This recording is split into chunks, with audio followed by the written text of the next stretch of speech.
ಎಲ್ಲರಿಗೂ ನಮಸ್ಕಾರ. ರಾಮದುರ್ಗಕ್ಕೆ ರೈಲ್ವೆ ಬೇಕು ಅನ್ನುವಂಥ ಒಂದು ಹೋರಾಟ ಇಲ್ಲಿಯವರೆಗೆ ಚಾಲ್ತಿಯಲ್ಲಿದೆ.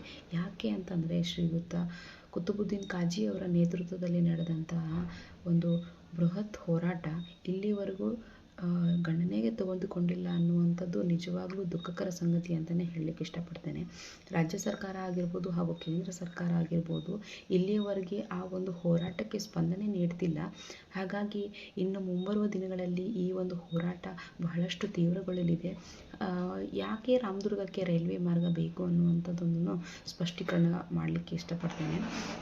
ರಾಮದುರ್ಗದ ಸುತ್ತಮುತ್ತಲಿನ ಪ್ರದೇಶಗಳಲ್ಲಿ ಇರ್ತಕ್ಕಂಥ ಗೊರ್ಜಿಯ ಶ್ರೀ ವೀರಭದ್ರೇಶ್ವರ ದೇವಸ್ಥಾನ ಆಗಿರ್ಬೋದು, ಹಾಗೂ ಶಿರ್ಸಂಗಿಯ ಕಾಳಮ್ಮ ದೇವಸ್ಥಾನ ಆಗಿರ್ಬೋದು, ಸೌದತ್ತಿಯ ಶ್ರೀ ಯಲ್ಲಮ್ಮ ದೇವಸ್ಥಾನ ಆಗಿರ್ಬೋದು, ಹಾಗೂ ಸೋರೆಬಾನಿನ ಶಬರಿಯ ದೇವಸ್ಥಾನ ಆಗಿರ್ಬೋದು, ಈ ಒಂದು ದೇವಸ್ಥಾನಗಳಿಗೆ ಬಹಳಷ್ಟು ಪ್ರವಾಸಿಗರು ಹಾಗೂ ದೇಶ ವಿದೇಶಗಳಿಂದ ಎಲ್ಲ ಭಕ್ತಾದಿಗಳು ಬರ್ತಾರೆ.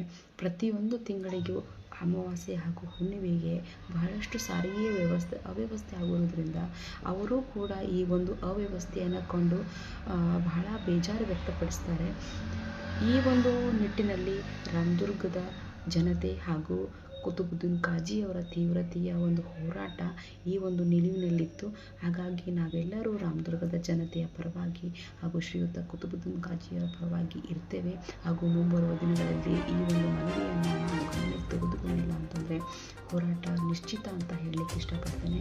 ಹಾಗೂ ಶ್ರೀಯುತ ಕುತುಬುದ್ದೀನ್ ಕಾಜಿಯವರ ನೇತೃತ್ವದಲ್ಲಿ ನಡೆತಕ್ಕಂಥ ಈ ಹೋರಾಟಕ್ಕೆ ನಾವು ಕೂಡ ಸಿದ್ಧರಾಗಿರ್ತೇವೆ ಹಾಗೂ ನಾವು ಕೂಡ ಕೈ ಜೋಡಿಸ್ತೇವೆ ಅನ್ನುವಂಥ ಒಂದು ಮಾತನ್ನು ಹೇಳ್ತಾ, ಈ ಒಂದು ರಾಮದುರ್ಗದ ರೈಲ್ವೆ ಹೋರಾಟಕ್ಕೆ ಕೇವಲ ಸಾರ್ವಜನಿಕರಷ್ಟೇ ಅಲ್ಲ, ಶಾಸಕರಾಗಿರ್ಬೋದು, ಮಾಜಿ ಶಾಸಕರಾಗಿರ್ಬೋದು, ಹಾಲಿ ಶಾಸಕರಾಗಿರ್ಬೋದು ಹಾಗೂ ಸಂಸದರು, ರಾಜ್ಯಸಭಾ ಸದಸ್ಯರು ಕೂಡ